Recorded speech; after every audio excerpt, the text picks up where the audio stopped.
Bom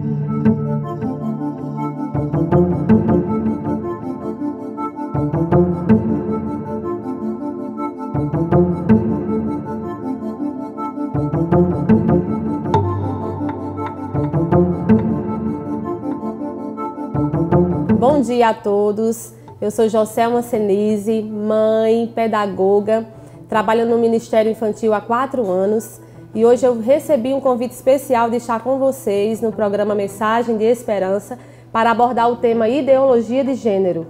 E quem está comigo são as irmãs Gláucia Leal, pedagoga, coordenadora infantil de Campina Grande, da Assembleia de Deus, e a irmã Vânia Nunes, psicóloga, e elas irão esclarecer algumas dúvidas sobre o tema. A paz do Senhor, irmã Vânia. A paz do Senhor. Tudo bem? Tudo bem. Vamos à primeira pergunta. A ideologia de gênero, irmã Vânia, ela propõe que as crianças sejam educadas sem sexo definido. Qual a sua opinião sobre isso? O que você tem a explicar ao público sobre esse tema? A paz do Senhor para todos. É um prazer estar aqui com vocês, né, com essas personalidades ilustres aqui ao meu lado. E nós vamos tentar sintetizar o que isso significa, porque tanta polêmica, né, ao redor desse tema. Então, nós vamos começar com ideologia. Ideologia é uma concepção que parece ou não ser ideal para a pessoa, é um tipo de uma crença que a pessoa tem e que ela não tem base científica, mas ela tem base nas suas próprias convicções e é levada ao outro como sendo a melhor, como sendo ideal. E a partir disso vem o termo gênero também. Que gênero ele tem muitos significados, mas dentro do contexto que nós estamos aqui abordando, dentro desse contexto, gênero, ele significa apenas papéis sociais, dentro desse contexto de ideologia de gênero, embora ele tenha outro significado. E esse nome, ele foi primeiramente citado por John Money, e John Money, ele citou esse termo trocando de sexo para gênero. E foi levado, então, através de Judith Butler, ela que levou esse termo gênero para a ONU. Então, aquilo que nós víamos, né, como sexo, você dizia assim, sexo masculino ou feminino, né? Então, passou a ser gênero. Todos lembram, né, que primeiramente era isso até nos documentos e hoje já é gênero. Então isso já era o embrião do que iria se tornar, né? Porque já foi criado isso na ONU. Mas de onde surgiu essa ideia? Primeiramente nós sabemos que tudo ela gira em torno de Deus, da Bíblia, do que Deus fez, né, do que Deus falou, da palavra. Entretanto, nós vamos entrar no contexto histórico, né, fazer uma síntese do contexto histórico, tirando essa parte que é o objetivo final de tudo, né? Então, no contexto histórico, nós passamos ali, primeiramente, por Karl Marx, que ele vem escrevendo que todas as desigualdades sociais era culpa da família. Vem escrevendo isso, que a família era uma perversão, né? E a luta de classes se dava tudo culpa da família. Então, Karl Marx morre, entra Engels, né? E continua com a mesma linha de pensamento. E por aí vai. Aí nós chegamos em Michel Foucault com o desconstrutivismo, né, para a desconstrução das bases. E já passamos para Simone de Beauvoir, que no seu livro, inclusive no capítulo do livro dela, na primeira frase, ela diz: ninguém nasce mulher, torna-se mulher. Então, aí já vinha a desconstrução, né, do biológico, né, que é onde nós queremos chegar, né? Ninguém nasce mulher, torna-se mulher. Aí de Simone de Beauvoir vem passando para Kingsley, que ele vem dizer que é preciso mudar os costumes da sociedade, né? Os usos e costumes têm que mudar. Passamos por John Money, que também ele vem dizer a mesma coisa, desconstruindo, falando que o sexo biológico, ele não define se você é homem ou mulher. E chegamos então, depois da Revolução Sexual de 1960, que veio muitos escritos, muitos manifestos, todos em cima dessa temática batendo. Então chega em 1970, Shulamit Firestone e lança aquele boom que dá o pontapé inicial.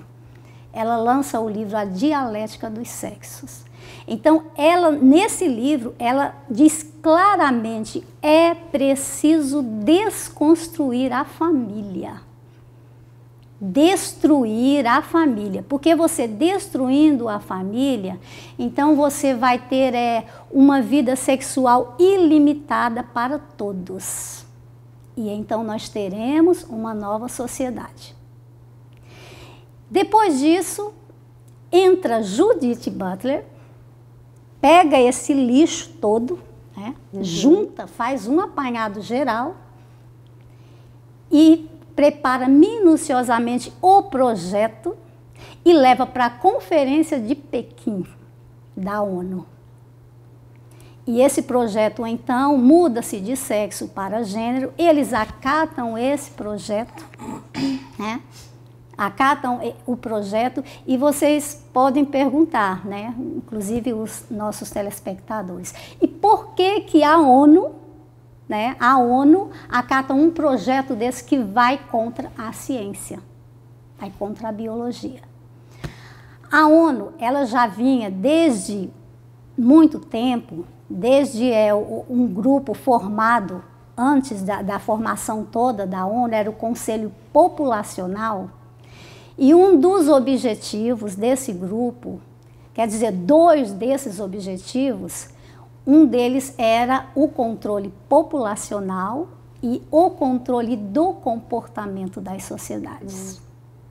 Então a ONU, ela já vinha lutando, né? Ela já vinha lutando assim. Nós vemos aí que foi lançado, investido muito na legalização do aborto, na legalização do casamento entre pessoas do mesmo sexo e no divórcio. Então a ONU, ela já vinha lutando. Quando chega as feministas com essa proposta, então, como muitos países não aderiram, né, quando chega as feministas com essa proposta, então a ONU abraça. Então, é a nossa vez. Vamos, então, entrar com tudo, porque nós vamos atacar 2 linhas de frente. Nós vamos atacar quem? As mulheres, né? As mulheres, porque Firestone já dizia assim, que a maternidade era uma tirania em seu livro, né? É uma tirania a ser mãe.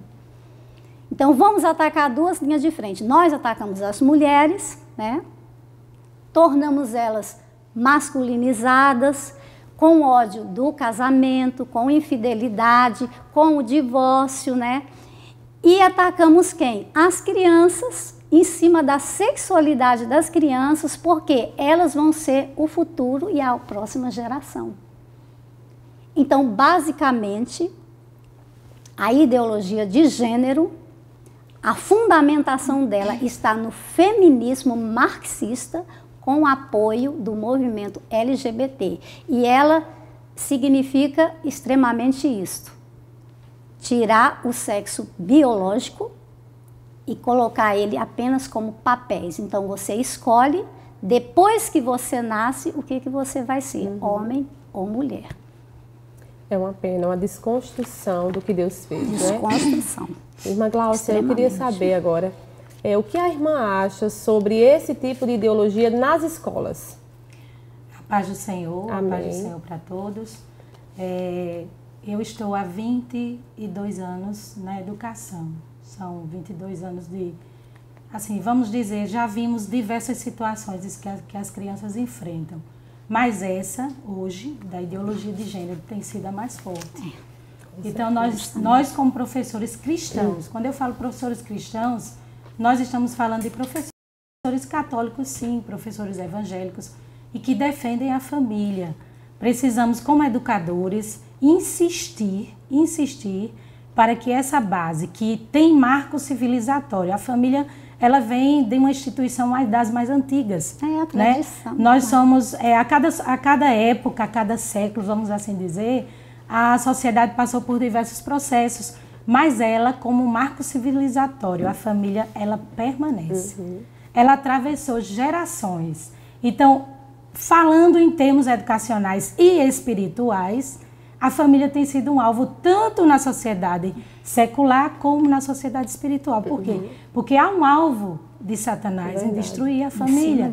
Então, cria-se estratégias, cria-se movimentos filosóficos, cria-se pensamentos, né? Nós estamos aí vendo muitos pensamentos da época da Grécia e tantos outros que permanecem até hoje. E esse pensamento que solidificou dentre esses pensadores que a irmã Vânia aí narrou, toda essa história, ela vem de contínuo, insistindo, batendo na porta da escola. Eu quero entrar aqui. Porque hoje a escola é quem passa mais tempo com a criança. Né? Olha aí o sistema integral. O que é que ela quer? Quer educar? Sim. Quer dar uma educação de qualidade? Sim. Mas ela também quer ficar com o teu filho mais tempo. Então, nós temos que ter essa posição como professores e eu como educadora, de entender que nossas crianças têm que estar debaixo da base solidificada que é a família. E permanecer insistindo nisso. As pessoas têm o direito de pensar o que quiserem. Elas têm o direito de defender a ideologia que quiserem. Mas elas não têm o direito de impor. Então, não pode se impor obrigatoriamente que uma criança na escola assista cenas pornográficas, veja vídeos direcionados para esse lado que defende a ideologia de gênero, e não pode se impor que os professores também pratiquem em sala de aula esse tipo de direcionamento. Os professores têm uma responsabilidade, é ensinar aos nossos alunos para que eles aprendam bases de aprendizagem, como está aí, a Base Nacional Curricular Comum. O que é a base? A base é um documento. Ela transfere, esse documento tem participação democrática? Tem. É preciso que a comunidade participe da elaboração da base. Agora, se a comunidade não participa, o que vai acontecer? Eles vão formar um padrão de base. E aí o grupo minoritário que defende a ideologia de gênero está tentando infiltrar, porque a comunidade muitas vezes fica de braços cruzados. A gente vai lá, gente, vota, vai lá no site, mostra, porque nós somos educadores, somos profissionais, precisa ter a participação da educação nisso. E aí a base tem que ser construída à base da família. E a gente não pode destruir isso, porque isso é princípio criador. O Senhor criou a família, nos deu essa instituição para que nós preservemos ela de anos e anos, de séculos sem fim, até que Jesus volte. Verdade. Mas, Gláucia, nós também estamos notando esse desinteresse, não somente pelos educadores, mas pelos pais, pelos líderes em geral. Eles andam acomodados para um assunto tão grave. Então, há um momento de despertamento. O Senhor está nos despertando através desse programa de hoje, para que você em casa, você pai, líder e pastor, seja despertado. Vamos lutar por essa causa. A causa não é só nossa, mas é de todos nós. As nossas crianças são prioridade. E lembrando, Joselma, que os profissionais de educação, eles não são obrigados a trabalharem esse tipo de assunto na sala de aula. Não é lei. Ideologia de gênero não é lei. Ela é um pensamento que está sendo infiltrado, é como diz a nossa irmã Vânia, um ideal, e que está se levantando pessoas que apoiam. Mas o professor está cobertado pela lei, ele não é obrigado a trabalhar isso. E caso o professor venha trabalhar isso, onde entra a discussão da nossa irmã Joselma, os pais têm que estar acompanhando o que seus filhos estão estudando em casa, que livro didático ele recebeu, de que trata esse livro, de que história foi contada, né? Quantas vezes os filhos chegam em casa, jogam lá o seu material e poucos pais se interessam em saber o que sua criança está aprendendo. E quando você menos esperar, o seu filho está formado, não por você, como pai, nem como família, mas formado por um pensamento, por uma filosofia que já tomou conta. Inclusive, irmã Gláucia, esse pensamento, um dos objetivos deles é que tudo seja escondido dos pais. Justamente. Dentro da escola. Justamente. Então, não contem aos seus pais. Né? Justamente. Eles investigam o que os pais falam, mas não é para os filhos levar o que acontece lá. É preciso diálogo na família para que essas crianças tenham esse contato com os pais diariamente, contem o que estão aprendendo, vivenciem. Por que não os pais fazerem uma reunião na escola? A escola é composta de conselho escolar, a escola tem equipe pedagógica, a escola tem coordenação, a escola tem direção. Aliás, a escola ela é inclusiva, porque ela precisa trazer a comunidade para dentro dela. E quando a escola traz a comunidade para dentro de si, todos participam nessa construção. O que é que seu filho vai aprender? Nós vamos construir a base desse conhecimento e um conhecimento saudável, um conhecimento que vai dar à criança sustentabilidade para que ela seja um cidadão de bem, né? Que é a nossa missão, é transformar nossas crianças, é conduzir nossas crianças à cidadania saudável. E o que acontece muitas vezes, os professores trazem os seus pensamentos, que é o que me interessa eu vou ensinar essas crianças. Quando não pode ser assim. Nós estamos no Estado laico, né, segundo a nossa Constituição. E segundo a Constituição, eu não posso direcionar o meu pensamento, o que eu defendo, a minha ideologia, para que meus alunos sejam todos formados, padronizados dentro do meu pensamento. O professor precisa ser neutro, ele precisa entender cada criança, ele precisa conhecer cada criança psicologicamente, emocionalmente, socialmente e, por que não, espiritualmente. Né? Nossas crianças estão precisando de Deus na vida delas e de família em cima, pertinho, junto, dando todo o sustentáculo para que elas não se sintam abandonadas. Porque há quem abrace, as filosofias estão aí para abraçar. Né? Há quem abrace lá fora o tráfico de drogas e tantas outras coisas, mas se nós infiltrarmos todos os dias a boa semente de uma família saudável, de um acompanhamento, com certeza, essa ideologia e tantas outras que surgirem, porque não vai ficar só nessa, né? A tendência é, encerrou uma, começa outra, encerrou uma. Vai sempre haverá investidas para que as crianças entrem num caminho que não é viável. Então, vamos combater. É como diz até o nosso doutor Guilherme Shelby, não vamos só orar. Vamos orar e vamos combater. Verdade. Irmã Vânia, a saúde mental dessas crianças, quando dão opção a ela, para ela escolher se ela quer ser mulher ou quer ser homem, pela psicologia, o que a irmã tem a dizer? Olha, no momento da concepção, já vem nos cromossomos dos pais biológicos formando uma célula.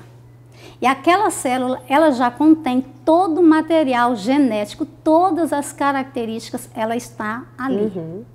E ela se transforma em outras células que se formam no zigoto para se prender na parede uterina. Quando chega no 6º mês, a partir, ou mais ou menos, na 6ª semana de gestação, quando chega na 6ª semana, é liberado os hormônios masculinos e femininos. Para ver onde classificados, né? Aí eles são liberados, nós contemos no nosso DNA 23 pares de cromossomos. Então, lá o cromossomo 23, aquele par, o 23º, ele recebe esses hormônios e ele vai definir se é menino ou menina. No caso, XX, menina, XY, menino. A partir desses cromossomos, desse DNA formado, a partir daí, então, começa a se desenvolver as características. E as características elas vêm desenvolvendo fisiologicamente, né? O cérebro é diferente, né? Os hormônios, a parte é toda diferente, é tudo diferenciado. Tanto as características primárias como as que irão, as características secundárias, que serão no momento da puberdade, mas elas já estão todas ali, formadas. E quando a criança nasce, ela já nasce também com o sexo, a parte desenvolvida externamente, que todos, é claro, né, para todos. Verdade. Então, essa ideologia, ela vem bater de frente não só com a Bíblia, mas com a genética. Ela vem bater de frente com a ciência, com a biologia. Então, ela quer desconstruir, mas isso o que vai causar na criança? Então, ela diz, como ela tem um sexo visível, né, ali, então a mãe tem que colocar um nome. Uhum. É uma menina, então é Maria, né? Maria. Mas Maria, seu nome é Maria, mas você pode ser quem você quiser. Aí lá na frente a Maria diz, não, eu quero ser José, né? Uhum. Aí vai nessa linha aí que eles querem implantar contra e querem mais tirar o estereótipo feminino, querem arrancar isso das meninas, né? Então você não dá uma boneca, você não deixa vestir o vestidinho, porque não pode um estereótipo feminino. Entretanto, quando um menino tem qualquer tendência, então você pega todo estereótipo que você não quer e joga no menino. Então, a própria ideologia de gênero, ela não se compreende. Por que que acontecem essas coisas, né? Então, ela mesmo se contradiz. Não tem base científica, não tem base alguma. Ela mesmo se contradiz naquilo que ela faz. Então, pela psicologia, ela segue junto com a ciência, porque a psicologia é uma ciência. Irmã Vani, como fica a cabecinha de uma criança diante dessa situação? Nós sabemos que pela ciência, pelo desenvolvimento humano, se trata do simples para o complexo, para que a criança possa ir compreendendo paulatinamente, né, progressivamente, porque o seu cérebro ainda ele não é capaz de tomar decisões complexas. Isso acontece só após a puberdade. Então, nós temos um bom exemplo que, pela nossa lei, na puberdade, ele ainda é considerado uma criança. Não responde por juvenil, né? Infanto juvenil. Ele não responde por seus atos. Verdade. Então, se um adolescente ele comete um crime, né, seja ele qual for, então você vai diante de um juiz, não, ele não vai ser condenado como um adulto, porque ele ainda não tem capacidade de julgar, de avaliar, ele não responde por seus atos. E por que então uma criança vai ter a responsabilidade de responder por seus atos, de querer ser o que bem ela entende, né? Então, nós vamos criar aí uma geração de jovens que não respeitam, não têm dignidade, né, com o outro, não respeitam. Vamos criar uma geração de jovens totalmente pervertidos, se isso fosse avante, certo? E pela Associação de Pediatras americana, eu trouxe até aqui alguns males que já está causando na mente, né? Na mente de crianças nesses países que já foram aprovados, certo? Então, uma das coisas é o transtorno de disforia de gênero. Esse transtorno, a criança, ela pensa que é do outro sexo. Então, tem que ser levada a tratamento. Está causando também ingestão e recepção de hormônios cancerígenos do sexo oposto. Então, a criança fala, eu não quero ser menina. Tá, então, vamos para os hormônios sintéticos. Vamos aplicar para que ela não seja. Bloqueadores da puberdade. Então, se não quer ser menina, então vamos usar bloqueadores para que não desenvolva seios. Do outro lado, para que não desenvolva pelos no rosto. Ciclo menstrual. Ciclo menstrual bloqueia. Outras coisas. Então, não há um desenvolvimento saudável. Sendo que ela mesma fala, né? Ela mesma fala, a presidente da Associação de Pediatria americana, ela diz que se houver um desenvolvimento saudável, isso com todas as conturbações que existem na cabeça deles, e você não interferir, quando passa a puberdade, então a tendência é estabilizar, né? Porque o cérebro, ele chega, né? Ele estabiliza, ele chega na tomada de decisão, então cada um se aceita como é. Mas o que estão fazendo? Estão bloqueando. E o pior de tudo que está acontecendo, muito mesmo, não sei casos no Brasil, mas fora, é a mutilação cirúrgica. É criança, mas quer fazer a mudança de sexo. Então vai lá e até o governo mesmo financia para que faça. Aí o que está acontecendo? O que já foi pesquisado e já foi visto de fato o que está acontecendo. A criança, quando passa a fase da puberdade, aí ela quer mudar. Ela fala, não, eu não queria isso. Porque amadureceu. Ela amadureceu. Ela fala, eu não era isso. Então está acontecendo muito. Para vocês os pais, né, saberem, né, o que essa ideologia faz na cabeça de uma criança. Destrói, né, a cabeça de uma criança. Então isso é uma maldade. Essa criança, ela fica com a cabeça toda, fora a confusão que dá dentro de casa. Na escola ensinam uma coisa, os pais ensinam outra. Né? Então isso realmente causa uma confusão mental sem precedentes, que vamos ver isso mais à frente. É triste, não é? Muito. É triste, e nós sabemos que ele veio roubar, matar e destruir. E ele está lutando para destruir as nossas crianças. Destruir. Mas a guerra vai ser vencida em nome de Jesus. Vai. Irmã Vânia, hoje em dia também as crianças estão sendo estimuladas cada vez mais cedo à sexualidade. Seja através da mídia, da publicidade, da música. O que pode acontecer a uma criança que precocemente passa a ter acesso a conteúdos que não são para a sua idade?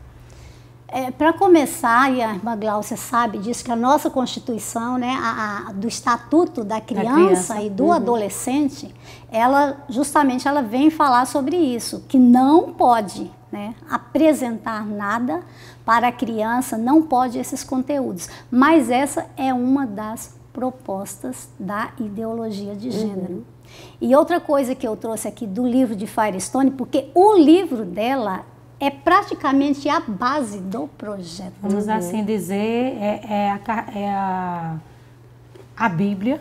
Justamente. Né? E a cabeceira, daqueles que defendem a ideologia. É o livro então, dela. Já foi injetado isso aí com o objetivo de que as pessoas possam ter esse conhecimento acerca da ideologia, tratando dela como uma ideologia que vai beneficiar a criança, quando ela não beneficia. Não beneficia. Então, um dos trechos do livro dela, né, que eu até escrevi aqui, ela diz assim: se destruirmos as distinções culturais entre homens e mulheres, entre adultos e crianças, que aí entra a pedofilia, né? Destrói aí, entre adultos e crianças, não precisaremos mais de repressão sexual, sendo pela primeira vez possível a liberdade sexual natural. Assim chegaremos à liberdade para que todas as mulheres e crianças possam usar a sua sexualidade como quiserem. Uma mente sexuada universal. Serão permitidas e satisfeitas todas as formas de sexualidade. Então, assim, a criança nessa ideologia, ela vai experimentar todas as formas de sexualidade para se chegar a uma para dizer, eu quero esta, certo? E ela ainda fala um absurdo, escreve no seu livro, e que isso também está no projeto, inclusive, se uma criança quiser se relacionar com a mãe, não tem restrição alguma. Ela diz que não tem problema algum, porque já foi derrubado o tabu do incesto. É sério. É uma das coisas que ele começa, como a irmã Gláucia falou, começa entrando devagarinho pela escola, camuflado, mas isso é a ponta do iceberg. Né? Isso por trás, quando isso é firmado, aí vem todas essas mazelas, né? Porque uma criança fica pervertida se ela fica exposta, né, àquilo que é complexo ainda para ela. É verdade. Então, esse caso da sexualidade é um dos objetivos deles. É perverter a sexualidade das crianças. Mudar a lei natural de Deus, né? Irmã Que Gláucia, Deus deixou. sobre esse mesmo assunto, o que a irmã tem a dizer aos pais, aos líderes, aos responsáveis por crianças, como eles podem combater essa erotização precoce? E vou pegar um pouquinho também, Joselma, o finalzinho da pergunta que você fez, a Vânia, para introduzir essa resposta. A mídia, que é uma das ferramentas, vamos assim dizer, mais fortalecidas da ideologia de gênero, ela vem fazendo esse papel, não é agora, não é de agora. Então, nós temos aí há décadas, camufladamente, a ideologia vinha entrando, só que não tão claramente como está agora. Então, se nós voltarmos, nós que temos aí nossas décadas já atrás, né? Essas meninas nem eram nascidas. Justamente. Então, nós víamos que a televisão era aquela coisa muito sublime, muito inocente. Os desenhos animados, né, Joselma, não trazia tanta influência como está trazendo agora. Então, ela está sendo uma ferramenta que tem trabalhado 100% a favor da ideologia de gênero. E aí eu abro o espaço da resposta de tia Joselma com relação à liderança. Pais são os primeiros líderes dos seus filhos. Depois vem a liderança eclesiástica, né, e outras lideranças mais. Mas a família em si é a primeira liderança. Você lidera seus filhos em casa. Você, seu esposo, sua esposa, vocês são os primeiros líderes. Então, o que você pode conduzir para a sua criança é: vou proibir? Vai resolver o proibir? Né? Não, você não pode isso, você não pode aquilo, e você fica aí sem nada, você não tem direito a isso, você não tem direito àquilo. Então, o fato de você proibir não vai conduzir a criança a um conhecimento saudável acerca daquilo que está se tratando. O que eu preciso fazer com o meu filho, com aquela criança que eu estou liderando, é conduzir essa criança ao conhecimento da verdade. Porque se ela tem o conhecimento da verdade, ela vai saber fazer o lado crítico. Ela vai analisar. Uma criança de 4 anos hoje, ela sabe, de 3, 4 anos, como o Joselma bem tem conhecimento disso, que o seu bebê é bem pequeno, ela sabe discernir quando aquilo ali não lhe faz bem.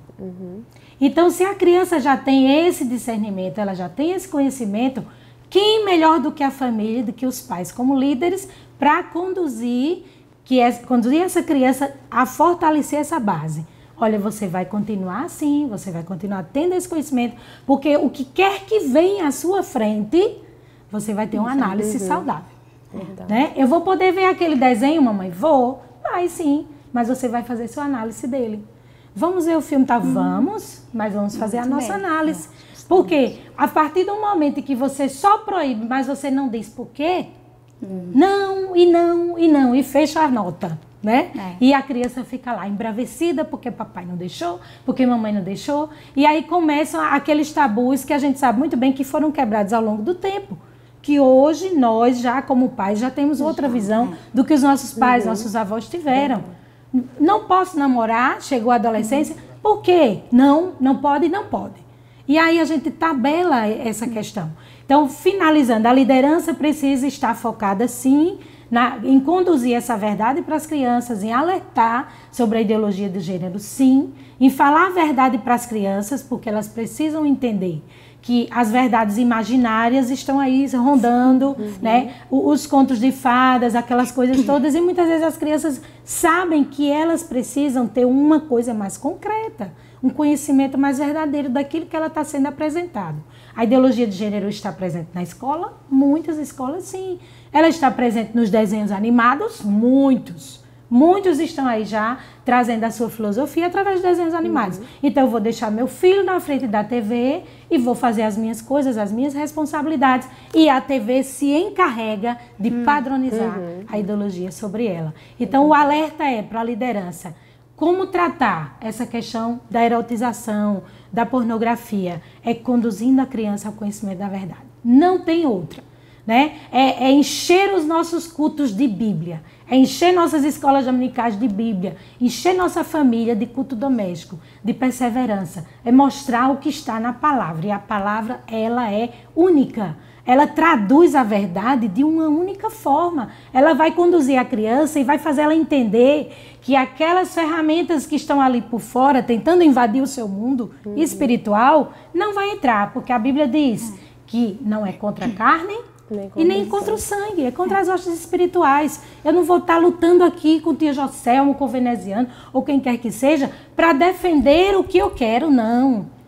Eu vou lutar, sim, contra as hostes espirituais. São elas que estão rondando, né? E as pessoas vão se levantar, vão dizer, você está errado, você não pode ensinar seu filho assim, mas nós temos o direito, pela lei, como família, de educar os nossos filhos. Isso nos é garantido. Esse é o momento em que nós devemos abraçar os nossos filhos mais firme ainda, né? À luz da Bíblia. Porque somente a palavra liberta. E se houver alguma coisa na mente dessas crianças, o Senhor, Ele vai nos conduzir e direcionar a melhor forma de, pela palavra, tirar tudo que não é do agrado dEle, da nossa família, da nossa casa. E é isso que nós queremos passar através desse programa, que você se desperte, seus filhos são prioridade, são herança do Senhor, e nós devemos lutar por eles enquanto há tempo, não é verdade? Irmã Gláucia, outra pergunta também é, como nós podemos preservar a inocência delas, mediante a toda essa pornografia? É uma questão, como diz a irmã, é uma questão complexa. Conservar a inocência das nossas crianças. Tem outra saída a não ser pelo ensino? Não tem. Ensinando as nossas crianças a preservar essa inocência, a manter a sua infância, como a adolescência vai chegando, quando vai chegando aquela fase em que ela está na transição, será que ainda sou criança? Será que ainda sou adolescente? O que é que eu posso ter? O que é que eu não posso ter? O que é que eu posso sentir? O que é que eu não posso sentir? Então, essa fase, melhor do que os pais, do que a família, para ajudar a criança a manter essa inocência, não tem. Não tem. Tudo está exposto hoje. Você passa numa publicidade, está exposto uma cena. Você vai vender um produto, tem uma cena. Você vai vender até um simples história em quadrinhos, uma coisa, tem uma cena. Então, em tudo tem uma cena que traduz que o mundo quer invadir a mente da criança e tirar a sua inocência. Mas nós temos, como diz a irmã Joselma, que guerrear. Nós temos que lutar. E manter a inocência das nossas crianças, manter a inocência dos seus filhos, compete a você. Pai e mãe, compete a nós, líderes que fomos chamados por Deus para cuidar das nossas crianças na casa do Senhor. Compete aos professores cristãos, aqueles que mantêm a defesa da família cristã. Né? Compete a todos aqueles que lutam para que as nossas crianças venham nascerem saudáveis emocionalmente, espiritualmente, socialmente, fisicamente. E o que quer que venha acontecer, elas vão se manterem naquela inocência até que chegue a idade correta, da maturidade, que ela vai entender que existe o sexo, que existe a relação sexual, que existe a família construída com base nisso aí. Então, todas essas questões vão ser compreendidas melhor quando chegar à maturidade. Mas antes disso, nós nos tornamos criminosos, se permitirmos que as nossas crianças percam a sua inocência. Olha, tia Gláucia e tia Vânia, há tempos nós estamos evangelizando em praças e escolas. E eu tenho depoimentos que são fortes, que fosse para falar aqui, teria o dia inteiro. Mas um deles que me marcou foi um adolescente, que nós estávamos no Parque da Criança, orando contra a ideologia. E essa menina veio com sua namorada, chorando muito, e ela nos abraçou e pediu socorro. Ela disse que não queria viver mais aprisionada da forma que estava, que realmente queria se libertar daquilo que ela poderia fazer. Então eu me vi em uma cena entre duas pessoas do mesmo sexo, em que estavam procurando por socorro. E o único socorro para a vida daquelas meninas é Jesus. E graças a Deus nós estávamos com esse presente, entregamos a elas. Elas choraram, pediram perdão a Deus por tudo que estavam fazendo. E para você ver o quanto a mente das nossas crianças e adolescentes estão sofrendo, elas estão aprisionadas, porque elas estão tentando procurar a sua felicidade por orientação errada. Com Mas nós temos a orientação certa, que é a palavra de Deus. Enquanto tiver vida, enquanto tiver fôlego, enquanto tivermos coragem, nós devemos anunciar. Seja na sala de aula, na escola, na nossa família, não podemos nos calar. E eu queria que a irmã, a psicóloga Vânia, desse as suas últimas, né, palavras, seu último conselho aqui para o público de casa. Eu queria dar um fechamento aqui, porque o público pode estar se perguntando, e o que aconteceu, o que está acontecendo com os países que já aderiram à ideologia de gênero, né? Então, eu só vou rapidamente aqui falar de 4 países, né, que já aderiram à ideologia e o que está acontecendo neles. As consequências. As consequências, para ninguém ficar, né, pensando, deu certo, né, não deu. Então, nós temos aqui a nota sobre a Noruega, sobre a Suécia, que é o 2º país do mundo. A Suécia é o 2º país no mundo em número de estupros.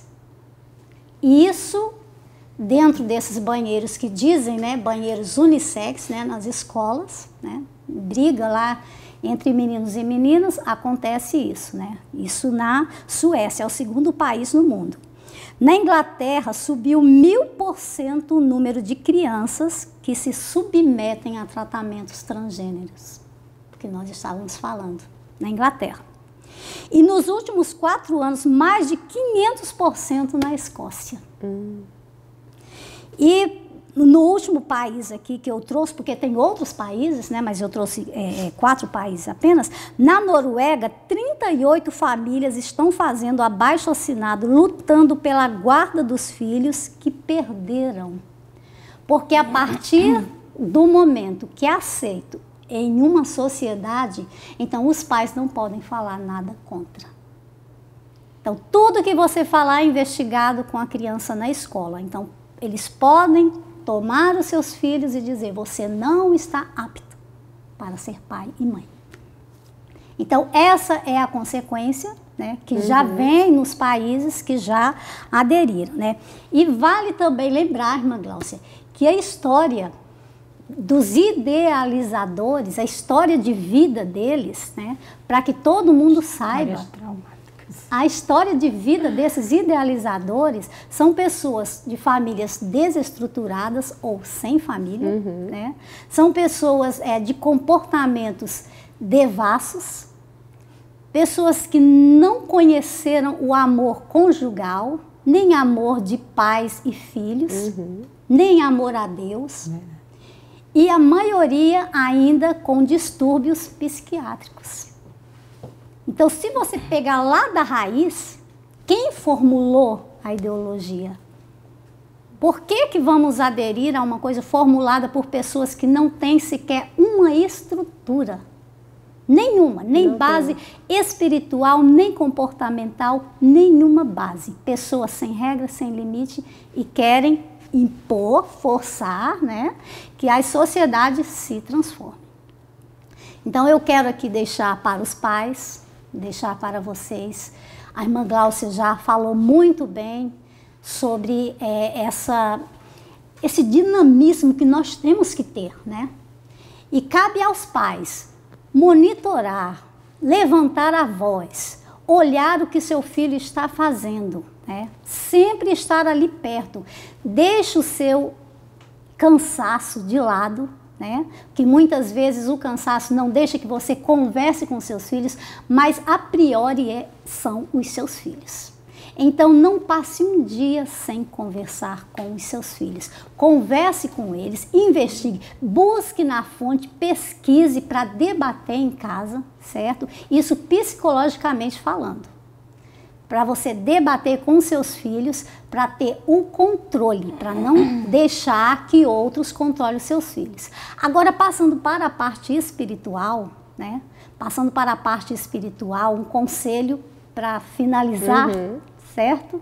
Eu quero dizer assim, que o Evangelho transforma, só o Evangelho transforma. Então, onde o Evangelho chega, seja dentro da família, seja nesse caso, como a irmã Joselma citou muito bem, Elas estavam orando. A palavra foi e moveu. Não sou eu nem você, mas é a palavra que transforma. Então não pare de falar. Se você não levava seus filhos para a escola dominical, a partir de hoje, comece a levar. Se você não tinha culto doméstico, comece a fazer. Então comece a investir, porque o reino das trevas, ele investe de um lado. Então nós precisamos lutar e investir do outro. Então invista nas crianças. Se você não orava pelas crianças, comece a orar todos os dias. Se você não tinha o hábito de orar pela nação, comece a orar, interceder todos os dias pelas mulheres,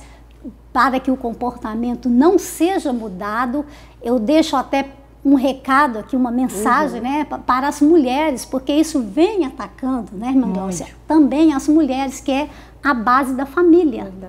Então, o negócio é destruir a família, mas Deus, ele vai unificar e nós vamos estar cada vez mais unidos. Então, mulheres, busquem na Bíblia e pratiquem o que a palavra de Deus está dizendo para as mulheres, certo?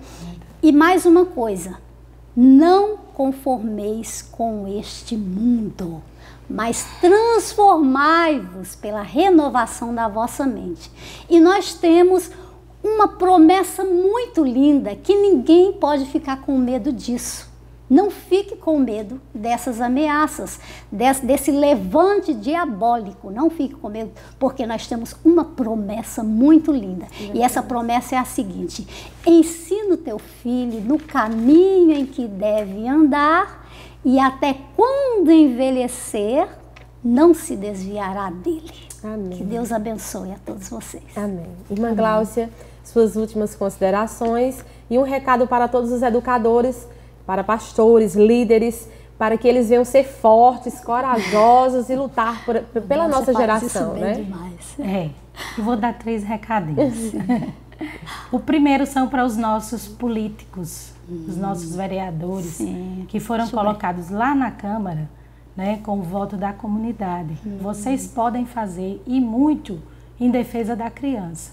Né? Nós temos um projeto, né, através do Dr. Guilherme, que chama-se Infância Protegida e a Infância Sem Pornografia. Muitos municípios em Campina Grande já aderiram, muitos municípios no Brasil, já aderiram a esse projeto. Então, quando a ideologia de gênero chegou para ser aprovada, o projeto já lançou por terra e várias cidades, entre elas uma das cidades de Minas Gerais, que foi mencionada semana passada, o prefeito convocou toda a Câmara e lançou o projeto e foi aceito.